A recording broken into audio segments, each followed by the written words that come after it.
আসসালামু আলাইকুম। এখন আপনারা দেখবেন সংবাদ শিরোনাম। বিভিন্ন স্থানে পথসভায় ধানের শীষে ভোট চাইলেন তারেক রহমান। আজও রাজধানী জুড়ে ব্যস্ত কর্মসূচি বিএনপি চেয়ারম্যানের। মোহাম্মদপুরে আজ 11 দলের জনসভা। শরিক নেতাদের পাশাপাশি যোগ দেবেন জামায়াত আমির, ভোট চাইবেন জোট প্রার্থীদের পক্ষে। এবারে সংসদে নতুন মুখের ছড়াছড়ি, এমপি দৌড়ে বেশিরভাগ প্রার্থী নবাগত, ইতিবাচক ধারা বলছেন বিশ্লেষকরা। নতুনরা যখন পার্লামেন্টে আসবে, সংসদে আসবে, তারা তাদের যে নতুন ধ্যান ধারণা সেটাকে তারা সাকসেসফুলি করতে সমর্থ হবে। নতুন মুখরা যদি তাদের এক্সপার্টাইজ, তাদের আন্ডারস্ট্যান্ডিং হচ্ছে গিয়ে ডেভেলপ না করেন, তাহলে সংসদটা আসলে সংসদের জায়গায় থাকবে। 15 ফেব্রুয়ারি পর্যন্ত চট্টগ্রাম বন্দরে ধর্মঘট স্থগিত। সরকারের 2 প্রতিনিধির ঘোষণার পর বন্দর রক্ষা সংগ্রাম পরিষদের সিদ্ধান্ত, 5 বিষয়ে দ্রুত সমাধান দাবি। ইসির বিধিনিষেধে নির্বাচনী পোস্টারের ব্যবসায় মন্দা, হতাশ ব্যবসায়ীরা। বেড়েছে এলইডির বেচাকেনা আর ভাড়া।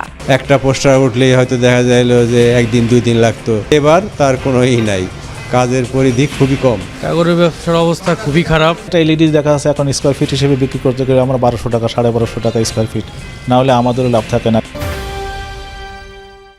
রংপুর বিভাগে 33 আসনের 25টি নারী প্রার্থী শূন্য। 8 জনের বেশিরভাগই লড়ছেন স্বতন্ত্র আর বিদ্রোহী হয়ে। সরাসরি অংশগ্রহণ বাড়ানোর তাগিদ বিশ্লেষকের। আসসালামু আলাইকুম। এখন দেখবেন সংবাদ বিস্তারিত। 12 ফেব্রুয়ারি ধানের শীষে ভোট দিয়ে দেশ পুনর্গঠনের সুযোগ দিতে ঢাকাবাসীর প্রতি আহ্বান জানিয়েছেন বিএনপি চেয়ারম্যান তারেক রহমান। বলেন, প্রতিপক্ষ সম্পর্কে গীবত নয়, বরং জনগণের কল্যাণে বিএনপি পরিকল্পনা তুলে ধরছে। সরকার গঠন করলে দুর্নীতি আর আইন শৃঙ্খলা পরিস্থিতি নিয়ন্ত্রণে জিরো টলারেন্সের কথাও জানান তিনি। রোববার ঢাকা মহানগর উত্তরের সংসদীয় আসনের প্রচারণায় যোগ দিয়ে বিএনপি চেয়ারম্যান আশ্বাস দেন, নিরাপদ ঢাকা, খেলার মাঠ তৈরি ও দুয়ারে করা নাড়ছে নির্বাচন। দেশের নানা প্রান্তে নির্বাচনী প্রচার শেষে এবার ঢাকার পথে পথে তারেক রহমান। 2 দিনের গণসংযোগের প্রথম দিনে বিএনপি চেয়ারম্যান মহানগর উত্তরের সংসদীয় আসনগুলো চষে বেড়ান। দিন ফুরিয়ে রাতেও চলে ধানের শীষের পক্ষে প্রচার। তারেক রহমান সব সমাবেশেই বারবার গুরুত্ব দেন ঢাকা নিরাপত্তা, নারীদের জন্য কাঙ্ক্ষিত পরিবেশ আর সন্ত্রাস, চাঁদাবাজের মতো সামাজিক অপরাধ দমনের বিষয়। দলীয় প্রতিকার প্রার্থী পরিচিতি অনুষ্ঠানে বললেন, নির্বাচিত হলে 13 ফেব্রুয়ারি থেকেই নগরবাসীর দায়িত্ব নিবে তার দল। এই নির্বাচনে আমরা সঠিক ব্যক্তিকে ইনশাআল্লাহ নির্বাচিত করব, যাকে নির্বাচিত করার মাধ্যমে এই এলাকার যে চাঁদাবাজির সমস্যা আছে সেটিকে যাতে আমরা ঠিক করতে পারি। যেই অধিকার আগামী 12 তারিখে আমরা প্রয়োগ করতে যাচ্ছি, এই অধিকার প্রয়োগ করার মাধ্যমে আমাদেরকে গণতন্ত্রের ভিতকে শক্তিশালী করতে হবে। কারণ দেশে যদি গণতন্ত্র থাকে, তার মানেই জনগণের প্রতিনিধি থাকবে। ঢাকা 15, 16, 11, 12, 13 কিংবা 14 প্রতিটি প্রচারণায় বিএনপি চেয়ারম্যান স্থানীয় সমস্যা চিহ্নিত করে তার সমাধানের আশ্বাস দেন। জানান, বিএনপি সরকার গঠন করলে সারা দেশের মতো ঢাকার প্রতিটি এলাকায় হাসপাতাল ও ভোকেশনাল ইনস্টিটিউট তৈরি করা হবে। উদ্বাস্তুদের আবাসিক সমস্যার সমাধান আর ঢাকার জলাবদ্ধতা নিরসনও নেওয়া হবে পর্যাপ্ত খাল খননের উদ্যোগ। দেশনেত্রী বেগম খালেদা জিয়াকে বিভিন্ন রকম প্রস্তাব দেওয়া হয়েছিল যে উনি যাতে বিদেশে চলে যান, কিন্তু দেশনেত্রী খালেদা জিয়া জেল জুলুম স্বীকার করে মৃত্যু অবধারিত জেনেও উনি এই দেশের মানুষকে, অর্থাৎ আপনাদেরকে ফেলে উনি যাননি।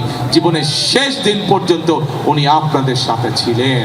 দুর্নীতি এবং আইন শৃঙ্খলা রক্ষা যে কোনো মূল্যে জনগণের জন্য এই দেশের কোনো বাধাই মানুষকে ভোট দেওয়া থেকে বিরত রাখতে পারবে না বলে মন্তব্য করেছেন জামায়াত ইসলামীর আমির ডাক্তার শফিকুর রহমান। বলেন, জাতি কোনো হুমকি ধামকি পরোয়া করে না। রোববার সন্ধ্যায় রাজধানীর ইব্রাহিমপুরে ঢাকা 15 আসনে জনসংযোগের সময় তিনি বলেন, জাতিকে আর বিভক্ত দেখতে চান না তিনি। জানান, জামায়াত একদলীয় সরকার গঠন করবে না, সুযোগ পেলে সবাইকে নিয়ে ঐক্যবদ্ধ সরকার গঠন করা হবে। ফ্যাসিবাদী কায়দায় আর দেশ পরিচালনা দেখতে চান না। উল্লেখ করে তিনি সংস্কারের পক্ষে গণভোটে হ্যাঁ ভোট দিতে আহ্বান জানান। এদিকে আজ সকালে মোহাম্মদপুরের কেন্দ্রীয় ঈদগাহ মাঠে 11 দলের নির্বাচনী জনসভা হওয়ার কথা রয়েছে। এই জনসভায় যোগ দেবেন জামায়াত আমির ডাক্তার শফিকুর রহমান এবং এনসিপির আহ্বায়ক। আমরা বিশ্বাস করি এই বীর জাতি আগামীতে কোনো বাধা মানবে না। কারণ গুলি মোকাবেলা করাই তো জাতি এই 12 তারিখের দিকে আসছে। কাজেই কোনো বাধা ইনশাল্লাহ মানুষের ভোট দান থেকে বিরত রাখতে পারবে না। এই জাতি কোনো হুমকির নামকে পরোয়া করে না। আমরা সব মোকাবেলা করেই সামনে এগিয়ে যাব ইনশাল্লাহ। বৃহস্পতিবারের সংসদ নির্বাচনে দেশে সৃষ্টি হবে অনেক নতুন ইতিহাস। যেমন বিএনপি বা জামায়াত জোট যারাই জিতুক, প্রথম একজনকে দেখা যাবে সংসদ নেতার ভূমিকায়।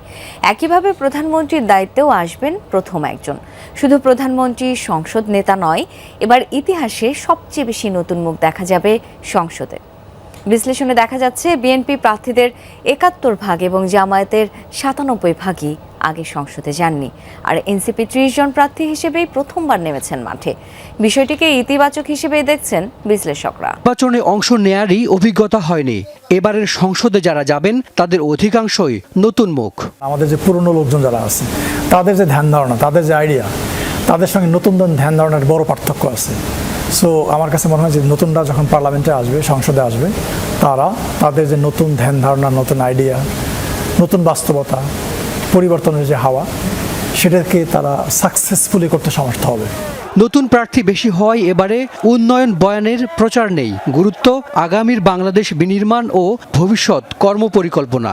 এটা ভালো যে নতুন মুখ যাচ্ছে, কিন্তু এই নতুন মুখরা যদি তাদের এক্সপার্টাইজ, তাদের আন্ডারস্ট্যান্ডিং হচ্ছে গিয়ে ডেভেলপ না করেন, তাহলে সংসদটা আসলে সংসদের জায়গায় থাকবে না। আমরা এই ক্যাম্পেইন যেরকম দেখছি, সংসদ হচ্ছে সেই ক্যাম্পেইনের আলাপই হবে উইদাউট মেজর কোনো পলিসি ডিজাইন করা ছাড়া। এবং এইটা খুব ইম্পর্টেন্ট যে দুটো রাজনৈতিক দলই তারা এমপি নির্বাচিত হওয়ার পরে এমপিদের জন্য যেন একটা ট্রেনিংয়ের ব্যবস্থা করেন, যে সংসদে আমাকে কিভাবে বিহেভ করতে হবে, সংসদে আমি কি দায়িত্ব পালন করবো। কারণ এইটা যদি ঠিক না করা হয় তাহলে সংসদ কিন্তু খুব বেশি প্রচারণায় শেষ সময়, অথচ ছাপাখানাগুলোতে নেই চিরচেনা কর্মচাঞ্চল্য।